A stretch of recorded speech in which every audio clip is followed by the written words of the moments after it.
ay Diyos, si Jesus ay God. Tama? O ngayon, sinong may birthday? Si Jesus. Yung dapat bigyan ng regalo?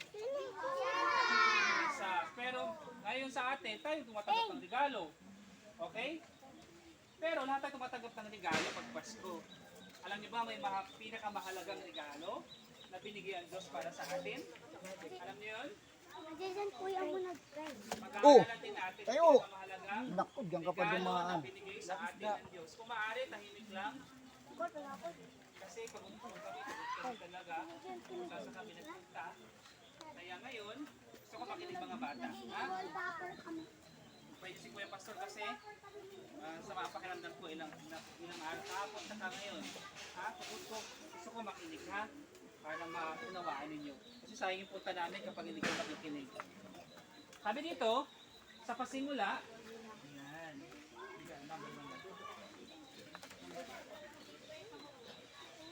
Sa pasimula, nilikha ng Diyos ang langit.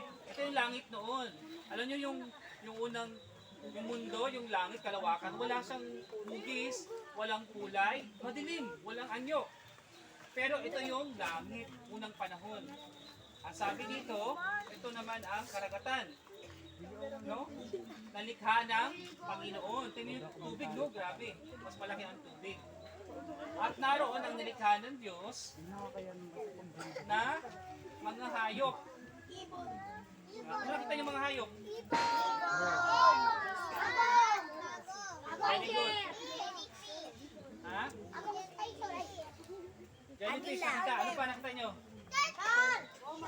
Shark. Sa ilalim ng karagatan. May mga hayop na lumilipad. Mga ibon. May pakpak. May mga hayop na apat ang paa. Tumatakbo. Okay, marami. Kabayo, kambing, tupa, aso, pusa, leon. Tama, ang dami. May mga gumagapang naman. Okay? Unggoy. Ang dami nilikha ng Panginoon. Pero may nilikha din ang Diyos sa bandang huli. Sa ika-6 na araw, sinong nilikha niya? Ito yung mga animals na malalaki, elepante, may 2 paa. Tama? May lumalakad, may lumalangoy, may lumilipad. Maganda ba yung nilikha ng Diyos? Okay, very good. Dito tayo siguro center si San Mary. Okay, pero sa pang-6 na nilikha ng Diyos, ay wala na si ano.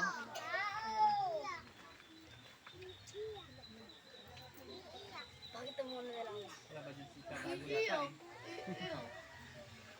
Aba wala ah. Si Alden sa sabi. Okay, pagtasi kayo ng Diyos ng tao, ay ng hayop. Ito yung tao.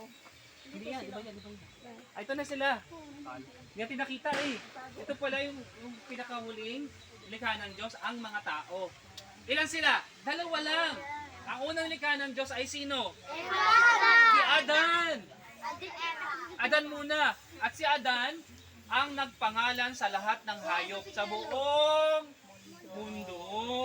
Matalino ba si Adan?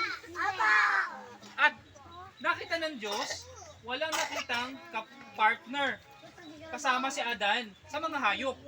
Kaya pinatulog niya nga si Adan.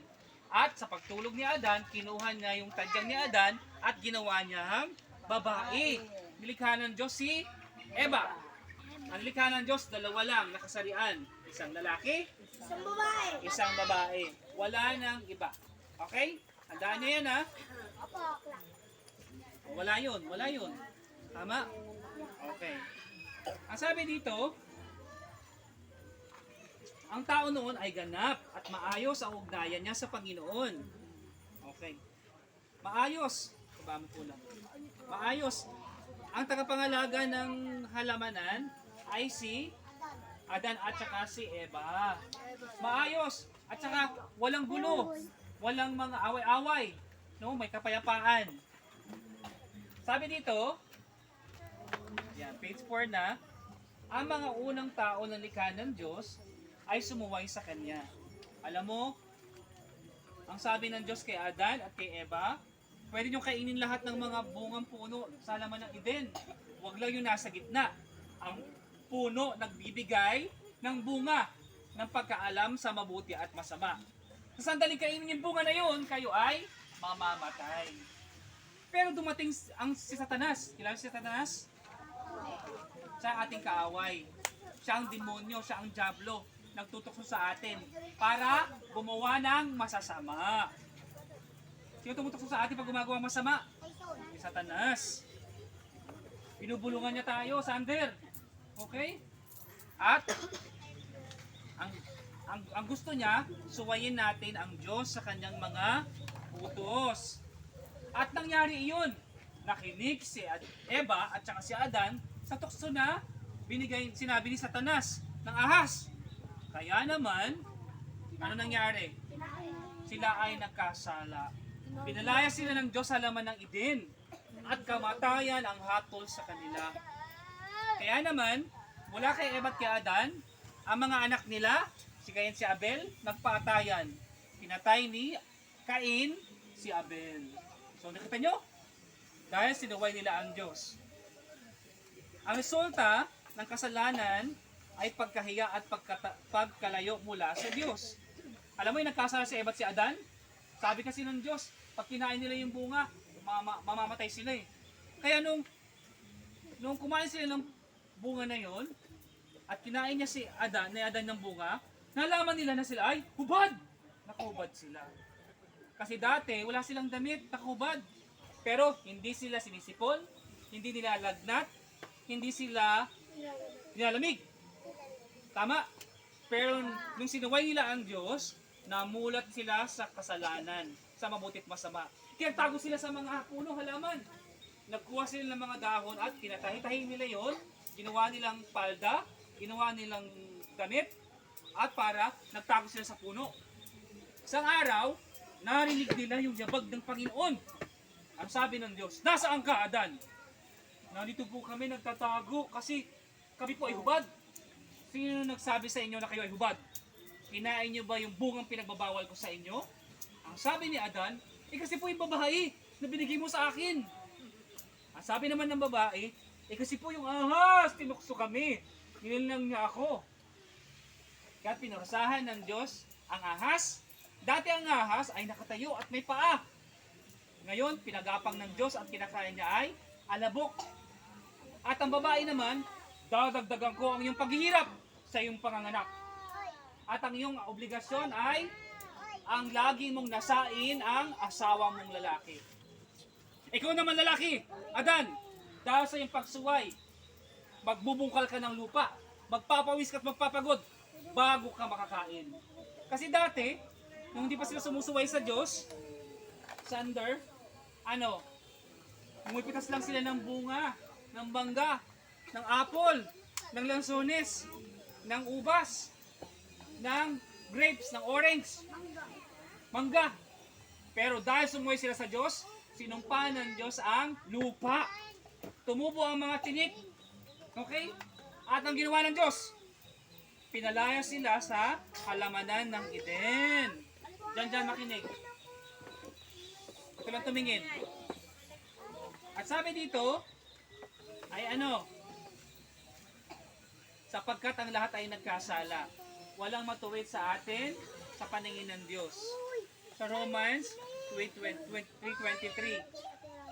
Lahat tayo ay napahiwalay sa ating laruan. Yan ang sinasabi ko sa inyo kapag may Bible, huwag magdala ng laruan kasi mag-aaway lang. Tingin dito kay Kuya Pastor.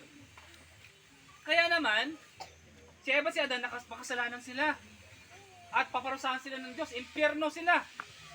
At lahat ng salinlahi at mga apo nila at mga anak ay nagkasala din. Saan ba tayo galing? Doon din kay Eva at kay Adan. Kaya tayong lahat ay makasalanan tayong lahat tayo makasalanan. Angeline, wala na, kala ko cellphone mo yan. Ang picture ka ulit. Mas Kuya Abel na lang, si Papa mo. Okay.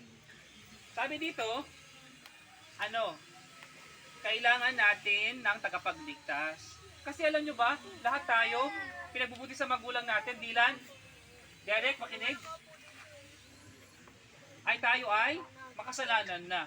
Pasinin mo, sino sa inyo ang nagturo na magmura? Sino sa inyo nagturo na magsinungaling? Sino nagturo sa inyo na magdakaw? Sino sa inyo nagturo na magchismis? Sino sa inyo nagturo magbully? Sino nagturo sa inyo manuntok? Tinuruan ba kayo ng magulang nyo? Hindi! Kasi, nung tayo nasa pupunan pa ng ating inina, pinaglilihi pa tayo, makasalanan na tayo. Okay? Kaya nung lumalaki tayo, natutunan natin ang gawin ng kasalanan. Kaya nga, bata man o matanda, lalaki man o babae, mayaman o mahirap, ay nagkasala. At lahat ng kasalanan ay pupunta saan? Sa impyerno. Kaya kailangan natin ng ano? Tagapagligtas. Para tayo maligtas sa impyerno. Okay? Kaya naman, makinig. Page 5, mahal tayo ng Diyos. Sabi natin, mahal tayo ng Diyos. Mahal tayo ng Diyos! Mas malakas pa. Mahal tayo ng Diyos! Okay. Father Abel, kung pwede, 3 minutes, 4 minutes lang video mo.